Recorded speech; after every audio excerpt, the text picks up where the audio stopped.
Another off-grid technique is to build a brick fire pit first by digging a 1 cubic foot cubicle hole into the ground and then casing two of the sides and the floor with retaining wall brick.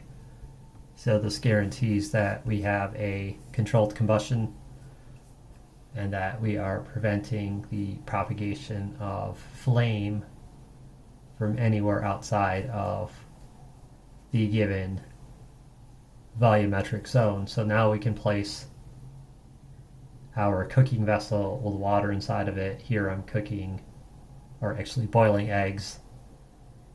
And I had chopped down quite a few trees in my backyard living out here in the Michigan countryside, so there has been quite a few windstorms. And so there was quite a lot of vine wood, or we'll call it vine trees, that were then dried out.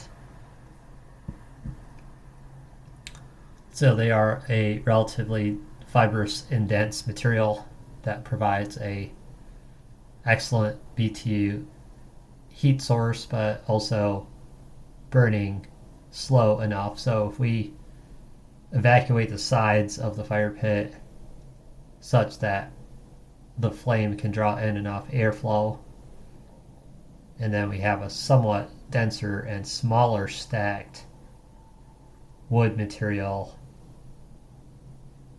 biased diagonal and then curled and wrapped around, we can actually provide just enough heat to actually cook the food instead of burning it.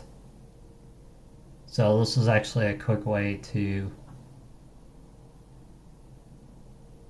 access an in-ground fire pit, and then when we're done we just remove the bricks and bury the ashes and level it as if we never did this. So this is another off-grid technique, but the only limitation is you're going to need to go out in the woods or have land or acreage, because some areas do prohibit outdoor fires and even outdoor cookouts using conventional barbecue propane grills. So if this is not available, you could also go indoors and